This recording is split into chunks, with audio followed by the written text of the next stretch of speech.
I have a relationship with people who want to hear what I think is the truth, and I'm going to present both sides. And they may not be fair and balanced. There may not be equal weight put to each side, because that's not what the truth is. The truth isn't always 50-50. Right. I live with that, but it gets more difficult because we're so tribal now. Donald Trump has spent a lot of time criticizing you. You told me a couple years ago on air that you were afraid of what Trump could theoretically do if he ever were returned to the White House. How do you feel now? Yeah, it's possible. Do I think he's going to start arresting comedians? I don't. Few media figures have felt the sting of Bill Maher's sharp tongue quite like CNN's Jake Tapper. Their recent dust-up wasn't just a disagreement, it was a full-scale ideological showdown that rippled through the world of cable news. As ties here, Maher took aim. The fallout left some progressive voices scrambling to respond. We've got all the details on this headline-making clash, so strap in. It's going to be a wild ride. You say that Trump, quote, got the White House again, but he isn't going to get your mind. There are probably a lot of viewers that want to hear what you mean by that and how you want to achieve that. So I'm not going to chase every rabbit down the hole like I did the first term. You know, that's what I mean about he's not going to get my mind. Jake Tapper tried to set the stage for a classic Bill Maher Trump takedown, toss out the topic, sit back and wait for the fireworks. But this time, Maher didn't take the bait. Cool and calculated, he sidestepped the prompt entirely, signaling that he wasn't interested in rehashing the same anti-Trump script from years past. No fiery rant, no mic drop, just a quiet pivot that left Tapper visibly off balance. So what's changed? Has Maher softened on Trump? It's hard to say for certain, but the shift was undeniable. The Maher of old, who made a career out of skewering, Trump, with surgical precision, would have jumped at the opportunity. This version? He seemed more interested in breaking the pattern than feeding the outrage machine. Maybe he's tired of echo chambers. Maybe he senses that audiences have grown numb to the same old narratives. Or maybe, just maybe, he's starting to question where the real threats to open dialogue are coming from. Whatever the reason, Tapper didn't get the viral soundbite he was angling for. He got silence. And in today's media landscape, that silence was deafening. It's not going to pre-hate anything. I'm just going to hope for the best, and then when something serious happens, I'll comment on that. Otherwise, I have new rules and monologue as a place in the show every week to talk about invading Greenland and annexing Canada and other stuff that's perfect for comedy, but I'm not going to take it seriously. You could see it all over Jake Tapper's face. Confusion, frustration, maybe even a flicker of panic. This wasn't the Bill Maher he thought he was booking. Tapper clearly expected the familiar version, the quick-witted, unapologetically liberal comedian known for slicing Trump to pieces with razor-sharp precision. Instead, he got a different Maher, disillusioned, fed up, and done playing partisan games. Maher didn't show up to toe the Democratic line. He came with a message. The left, in his view, has veered off course. He sees it now as consumed by identity politics, performative outrage, and an ever-narrowing standard of ideological purity. And he's not afraid to say it out loud. To Maher, the movement he once championed has become almost unrecognizable, intoxicated by its own self-righteousness and blind to its excesses. He hasn't jumped ship. He's not pandering to the right. He's simply voicing what many liberals feel but hesitate to admit, that the constant policing of thought and speech is alienating more people than it inspires. Now, Maher seems to be on something of a one-man mission, a solo crusade to call out the wokeness that, in his eyes, is eating away at the left from within. And if no one else is willing to speak up, he's more than willing to stand alone. I'm writing an election book, and one of the things I just stumbled on was a monologue you gave in October 2023, in which you warned the Democratic Party of Ruth Bader Biden. You were saying the American people think he's too old. You're worried about this. You had a great line about it doesn't matter if he's a national treasure and has done great things. If you got on an airplane and you heard that Buzz Aldrin was the pilot, you'd get off I'm sorry for botching your very funny joke. But they didn't listen to you, but you were proven correct. Yeah, and I felt I had standing to make that case because I had for so many years been the only person I know on television who was consistently railing against ageism. Before we go any further, there's an observation I have to share, and it's a telling one. More and more prominent voices on the left seem to be scrambling to cash in on what they're now calling Biden's political implosion. That's right. Suddenly, everyone and their publisher is rushing to release a book dissecting the Democrats' November meltdown. And guess what the recurring theme is? Biden's age and declining mental acuity, the same concerns they once mocked, dismissed, and labeled as right-wing conspiracy theories are now their golden ticket to bestseller status. Funny how that works, isn't it? When people like us raised legitimate questions about Biden's mental fitness, we were ridiculed, silenced, or branded with every label in the book.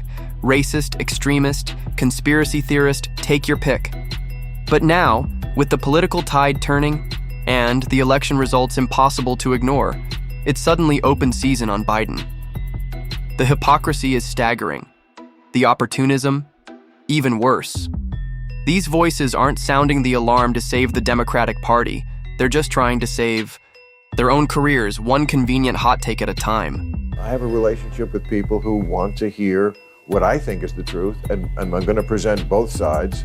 And they may not be fair and balanced. There may not be equal weight put to each side, because that's not what the truth is. The truth isn't always 50-50. Right. I live with that, but it gets more difficult because we're so tribal now. I genuinely believe that if more media outlets adopted Bill Maher's approach, speaking the truth without playing for a team, America would be in a far better place. Maher may lean liberal, but he's one of the rare voices willing to call out nonsense wherever it comes from.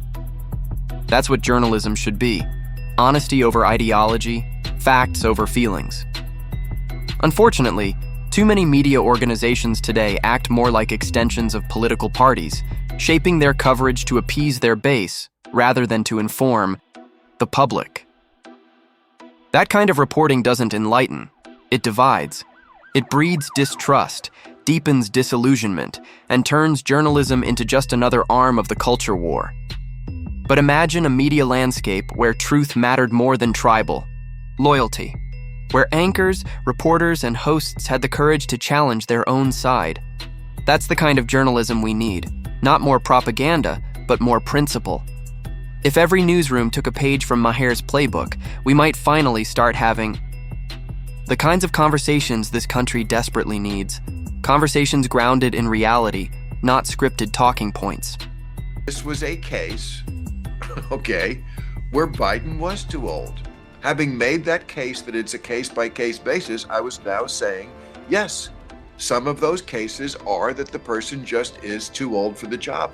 And he was going to be, much like Ruth Bader Ginsburg, someone who was seen in history as one who stayed at the fair too long and cost his party dearly. And he did. And, you know, I don't think history is going to treat Joe Biden kindly for doing that. Jake Tapper did his best to run interference for Joe Biden, leaning on the familiar refrain: age is just a number. He argued that Biden wasn't too old to run for re-election, pointing to other seasoned politicians who remain active and effective well into their later years. But Bill Maher wasn't buying it. With his trademark precision, Maher pushed back, hard. He made it clear that he doesn't assess age with a broad brush. For him, it's case by case. And in Biden's case, the signs are simply too glaring, to ignore.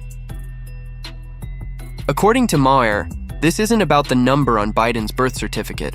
It's about the observable symptoms. The awkward stumbles, the verbal missteps, the moments of visible mental fog. Maher doesn't see them as harmless, quirks. He sees them as red flags.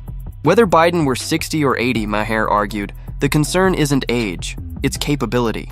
And right now, Biden's not displaying the sharpness, clarity, or stamina that the presidency demands. As Maher put it, the Oval Office isn't a retirement hobby.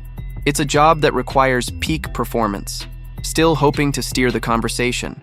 Back to safer ground, Tapper tossed out another prompt, trying once more to get Maher to play along. What happened next? Let's just say it didn't go according to plan. Trump has spent a lot of time criticizing you. You told me a couple years ago on air that you were afraid of what Trump could theoretically do if he ever were returned to the White House. How do you feel now? Yeah, it's possible. Do I think he's going to start arresting comedians? I don't, but it's possible. And look, anything's possible with this guy. I'll put it this way. When George Bush was in the White House, it never even entered my mind. Never entered my mind that I couldn't say whatever I wanted to say without repercussions. And that's one of the great things about living in America. And we take America for granted and that kind of stuff, and maybe we can't anymore. So we'll see. But am I going to let it affect what I do? No.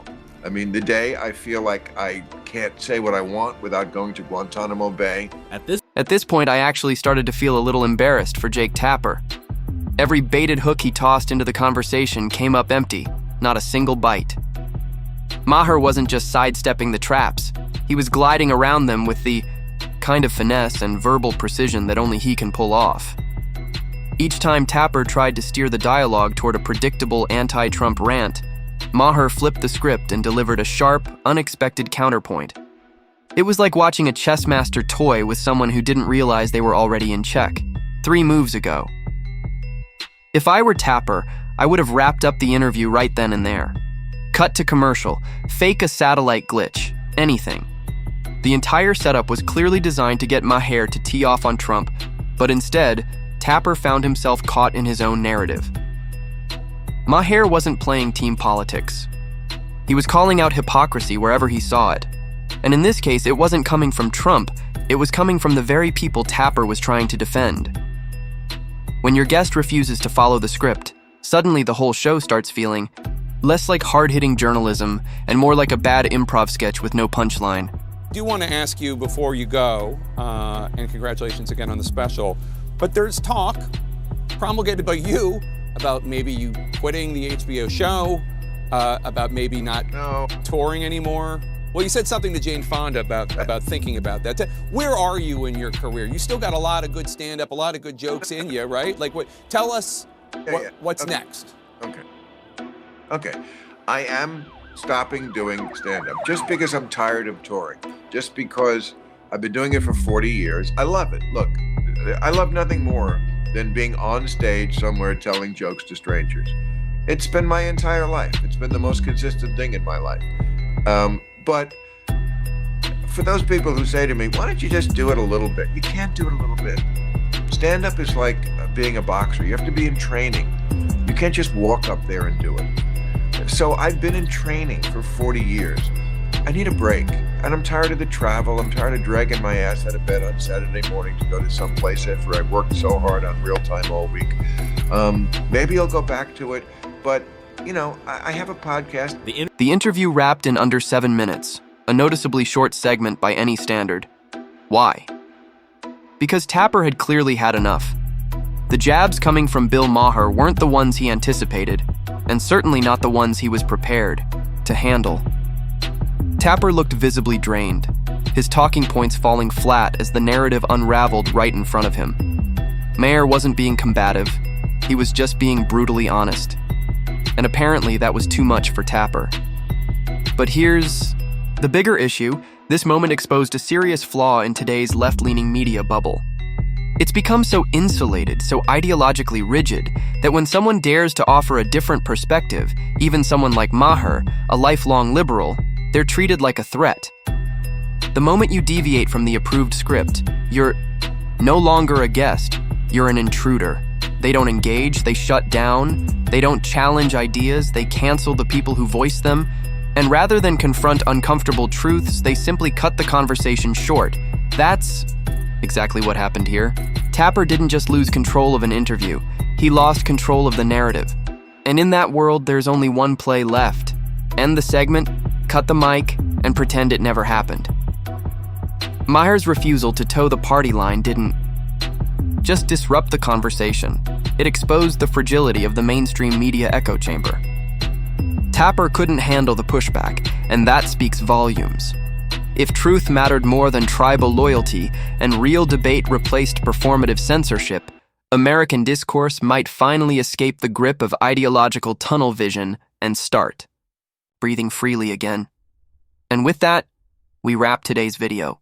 If you appreciated our take on Bill Maher's clash with the woke left, be sure to hit that like button and subscribe for more sharp, unfiltered commentary.